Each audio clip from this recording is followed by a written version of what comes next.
हम रंजना झा अहाँ समस्त मिथिलावासी के सादर नमन करै छी और रंजना गीत संग्रह चैनल पर अहाँ सब गोटा के स्वागत करै छी। आई चैनल पर हम एकटा सुंदर मैथिली मेजबानी गीत लऽ आयल छी। आशा करै छी अहाँ सबके गीत सुनय में नीक लागत। आओ सुनी सब गोटा एकटा सुंदर मेजबानी गीत। हम नाही सेवा संगा गिरा जाबिया, हम नाही सेवा संगा गिरा जाबिया, मोरा गौरी रहती कुमारी गे माई, मोरा गौरी रहती कुमारी गे माई, डाँटो टूटला कैसा पकला, दाँत टूटला कैसा पकला, पैरों में फाटला माई गे माई, पैरों में फाटला माई गे माई, हम नाही सेवा संगा गौरी बिया, मोरा गौरी रहती कुमारी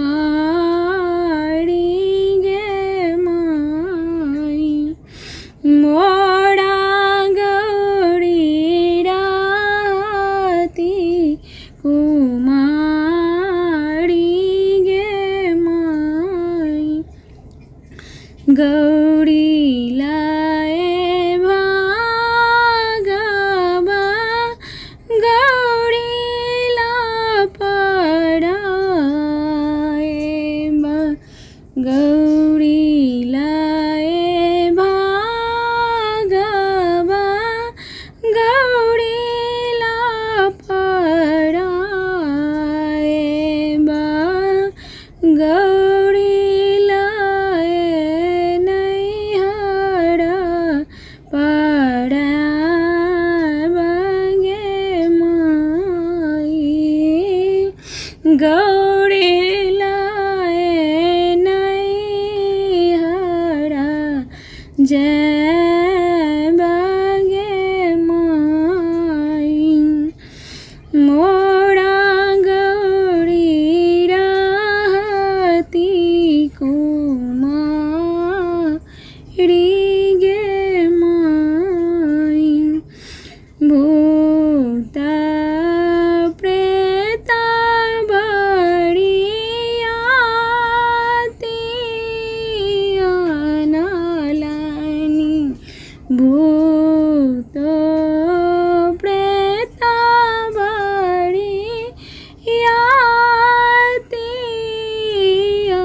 अनलनि, मोरा जिया देखिए डेराई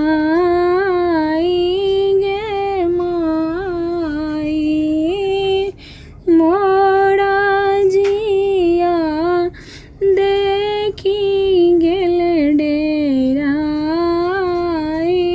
गे माई, मोरा गौरी रहती कुमारी गे माई।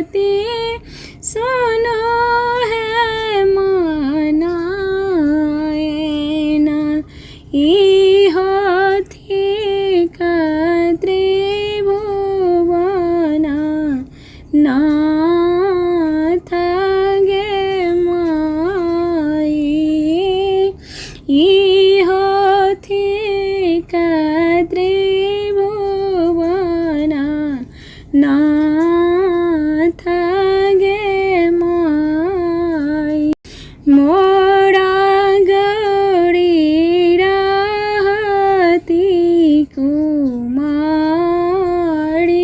गे माई हम नहीं सेवा संग गौरी बिया मोरा गौरी रहती कुमारी गे माई मोरा गौरी रहती कुमारी गे माई। गीत सुनबा केहन लागल कमेंट करके बताएब। गीत नीक लागत तऽ गीत के लाइक करब, चैनल के सब्सक्राइब करब और गीत के शेयर करब। गीत सुनबाक लेल अहाँ सब गोटा के बहुत बहुत धन्यवाद।